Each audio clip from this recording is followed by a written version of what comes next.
What's going on? I feel good. Da, da, da, da, da, da, da.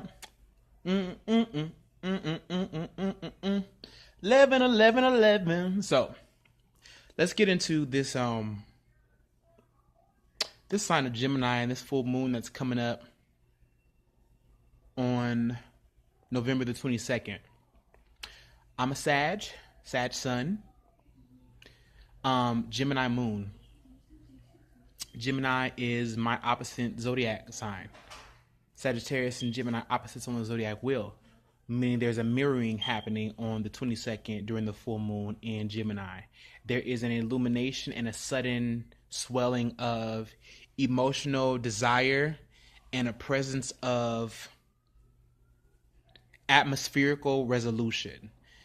And I'm saying all that to say because, Gemini is a very interesting sign because Gemini is the twins. It represents the light, the dark. It represents duality. It represents the polarities of life: light and dark, good and bad, male and female, high and low, or what have you. Gemini is a very spasmodic sign. It is restless. It is an air sign, so it wants to communicate. It wants to have intelligent conversations. Gemini is very wordy. They have the gift of gab. They could be very, very funny, eclectic, multi-talented, and just able to flow in and out. It's a mutable sign. It's a mutable sign because of the twins, so it could turn itself up on and off in ways. It's very very airy here, and then it starts up different things in a lot of different places. That's the mutable nature of Gemini.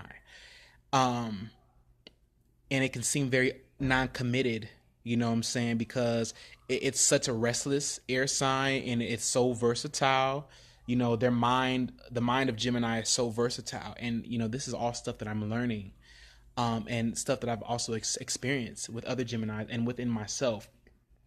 Now, me being a moon sign Gemini, what Geminis are on the outside, how they experience life, I experience that Geminian attack on the inside. My emotions are very spasmodic.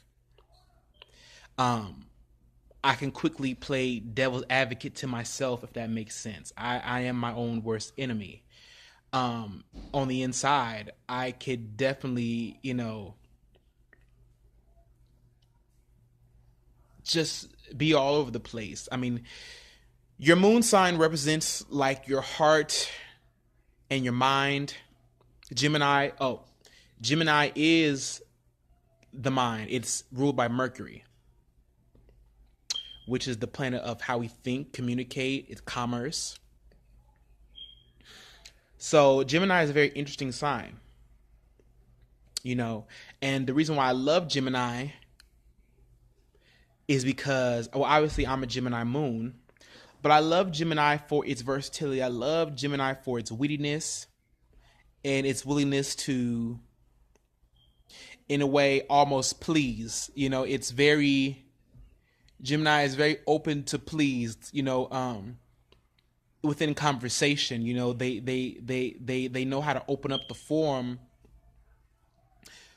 for everybody in a way. Equal playing field when dealing with Gemini. I think. Now, they could be very manipulative. Gemini could be very manipulative and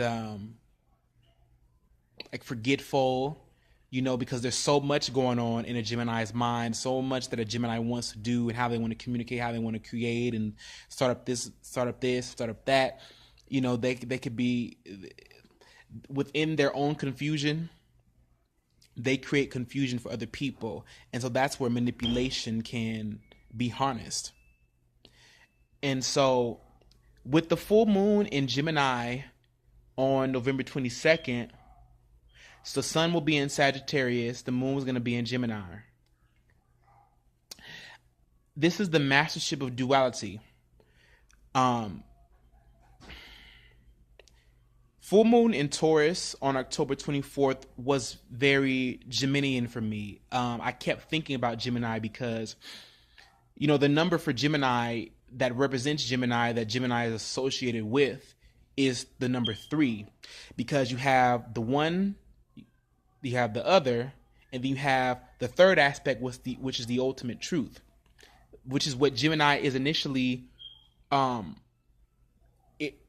you get down to it, is looking for the truth, is looking for this higher state of truth, is trying to look for this higher knowing, between the lines of duality, between the lines of white and black, male and female, up and down, and all other associated polarities that we deal with on a day-to-day basis. Gemini has like this quest, this conquest, this quest to diminish duality, or to bring together the duality to create one whole truth. 3 is the number of completion.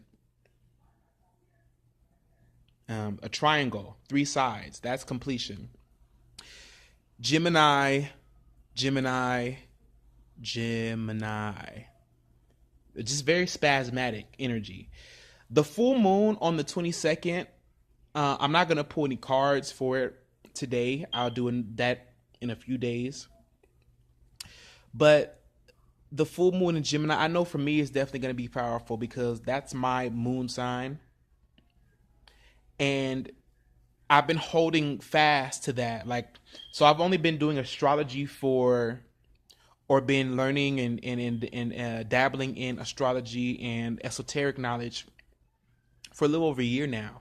But I've been able to, acquire and grasp the concepts very, very quickly, just doing a lot of my inner work and meditations and things like that. And so I have this affinity or this love for Gemini, because I didn't know that was my moon sign. I didn't know that I had any Gemini qualities, but now I see, ever since I learned that and I did my natal chart, that, oh my God, the restlessness of the mind, the restlessness of thought, my emotions,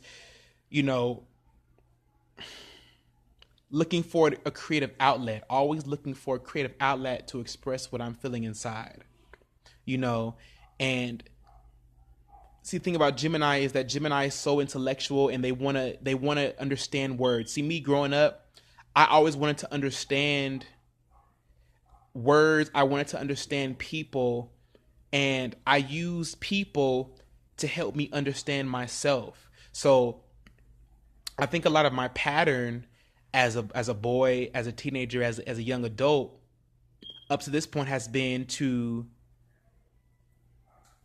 intellectualize my emotions. Shout out to Archangel Uriel on YouTube, spiritualist, advocate of spiritual knowledge, giver of spiritual knowledge. He's dope. He helped me to understand this. But Gemini, moon sign Gemini, because the moon rules our emotions. The moon is the water. It rules our emotions. So a lot of my behavior was patterned to detach myself from my emotions. Again, Gemini is air, so there's a very, very detached way that Gemini operates, because it is air and because it is communication, wants to communicate and intellectualize. So a lot of my, I guess you could say, traumas and emotions and revelations I was going through, not until this point, I'll be 25 in a couple of weeks, not until this point have I fully been able to live in my emotions without trying to intellectualize them or trying to use other people as a mirror to what it is I'm feeling to help explain what I'm feeling. I spent so much of my time trying to talk to so many people and so many people trying to come and talk to me that it just never really gave me the opportunity. I was so emotionally barricaded with all of this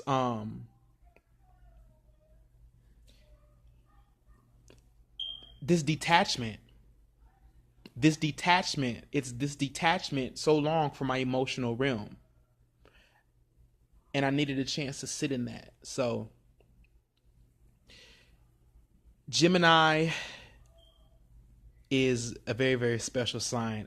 In the tarot, it's associated with the Magician card because they are wordsmiths, they are intellectual, and they are good at concocting great stories and allegories and anecdotes, and they're just very witty with words. Some of my favorite Geminis, I'll point out right now, number one is Lauryn Hill. Ugh, Mama Hill. Kendrick Lamar is a Gemini, and you know when you hear the both of them rap, sing, and create and do what they do, they're such wordsmiths, such geniuses. Gemini is the messenger. Gemini is esoterically, super spiritually known as the messenger. It's also associated with Buddha and Thoth, the planet Mercury. Thoth, the Egyptian god of writing, moon magic, and I think commerce, money. I think Thoth rules those things. He was the Egyptian god of that, but he was a god of magic. You know, a deity or an energy of magic. He used the moon, and which is really funny because you know I associate a lot of myself with those qualities. If you want to know more what that means, I'm gonna go more in depth later here on my channel about some of my more personal, intricate experiences. But I definitely identify with the energy of Thoth, and definitely I would say Buddha and you know figureheads like that. But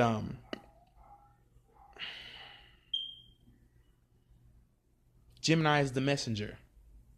Kanye West, a messenger. So all the things that they do. See, Gemini is so good. When you see, I'm glad I brought those people up. Thank you, Holy Spirit. Thank you, universe. Kanye West, the perfect example of duality. You know, good and bad, light and dark, and so many people trying to figure him out. You know, his stunts, his characteristics, people can't fully grasp, and I think it's hard for people to grasp Gemini because Gemini is so unpredictable. They're so unpredictable in their motives, in their storylines. You know, they're such wordsmiths. You know, and they're so creative. You know, they create with their mind. They can create illusions with their mind. They can create illusions with their mind. How they think with their words. They're master craftsmen. They're master wordsmiths. That's why they can manipulate so well if they're in their negative lower form. The full moon in Gemini, for the collective body, I think it's going to be super, super creative. I mean, from what I've been feeling, I haven't even really fully meditated on this energy, but Gemini, this is happening in my fourth house. Not only is this my moon sign of emotional, you know, moon dealing with emotional security, your inner voice, your inner self, your heart. But it's also in my fourth house of family, the home, and you know, family related issues, security, home security, stuff that you deal with from the womb. So already this is my moon sign, and then this is my fourth house of family. And like when I put all that together and I sit and look at all that, I'm like, oh shit, this is about to be the final, you know, soiree of everything that I've been working towards. The Taurus full moon on October 24th, like I said, felt so Geminian because Gemini is about communication, what they're saying, how they're speaking, how they're communicating, how they're creating with their words. Taurus represents the throat chakra as well. Taurus represents the throat chakra. Taurus is my third house of communication. So I already said that Gemini is the number 3 because you got light, dark, the two twins, and then there's the truth. The parent that sits over them is the truth. The truth is that duality is ever present, but above and between the lines of duality is this ultimate universal truth. And so Gemini does good with fleshing out universal truth as a spiritual archetype. It does good with fleshing out universal truth because it is the twins, light and dark. And it's like, what do I say and then what do I do? Or what am I thinking and then what am I going to do? You know, what am I thinking and then what am I going to do? Because I have this duality, this polarity that I have to deal with. And the truth is they have to be merged. They have to be balanced, you know, they have to be balanced. And so what I've learned this past year about my Geminian moon sign is that there's been a part of me that has been so suppressed, my dark side. And even me saying that is a double entendre because what I realized is that what I thought was my goodness, what I thought was me, was my salvation, was me acting, you know, in my best character or in my light, was really me my whole time being in the dark because I wasn't balanced in my thinking.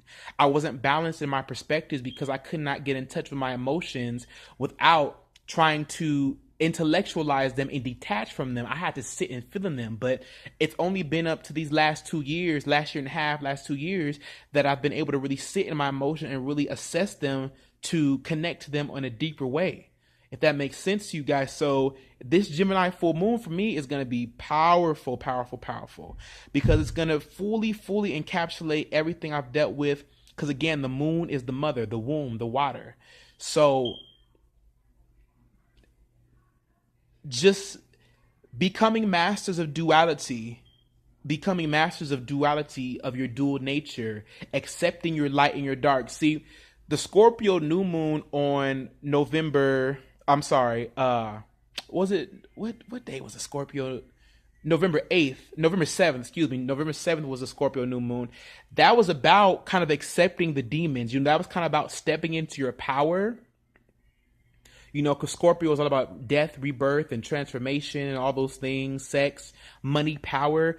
The new moon was about us having a new realization about our power and standing in that and affirming that we're going to stand in that. And now with the full moon in Gemini, I think this is the perfect showdown, because it's almost like a face-off with ourselves. Definitely for me, because I'm a sun Sagittarius and Gemini is opposite me. But not only is Gemini opposite my sun Sag when the sun goes into Sagittarius on November 22nd, that's my moon sign as well. So this is like double entendres for me. I'm hearing that. This is double-edged swords, double entendres over and over and over again for me. I planted seeds on the full moon in Taurus with my boundaries and how I was going to present myself, how I was going to communicate with my family. Thank God. Because Taurus is very family-based too. It's about your boundaries. That's my third house. Third house is how you communicate with those within your area, your household, your neighborhood, your schools. And so I'm presenting myself in a new light as an astrologer, as an intuitive counselor, as an empath, as a magician, all these things that the universe has invested into me. And then the new moon in Scorpio is about like dying to the old ways that I wasn't respecting myself and not giving boundaries, and now I'm standing in my power. So the full moon in Gemini is like trailing that line of duality and becoming a master over it now, because now I'm in my power. And I think everybody in one way, shape, or form definitely can understand this and step into this energy and utilize this video, this channel, as I'm talking about this, as a guiding light to how they should approach their full moon ritual or whatever you're going to do to consecrate yourself and release things, release the need to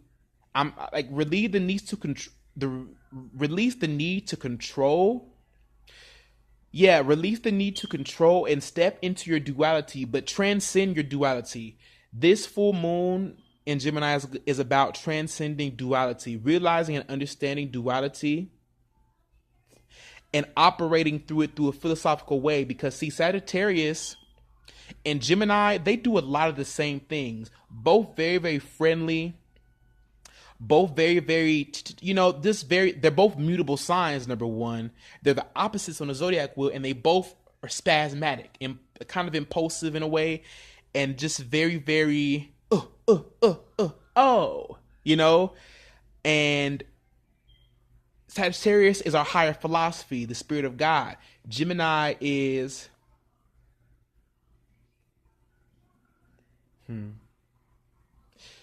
the spirit of God's sons and daughters. Gemini is like the spirit of God's sons and daughters. So there goes that duality again between male and female. Gemini is the child, and then you have God, which is such the preacher, the prophet. So the sage, the shaman, the guru, the wise person, the teacher. Which all those qualities are dormant and in Gemini as well. It's funny, I'm recording this right now, and like I didn't plan to say any of this stuff, but I'm just now getting the full scope of the story, and wow. Sagittarius is like Gemini fully realized in a way.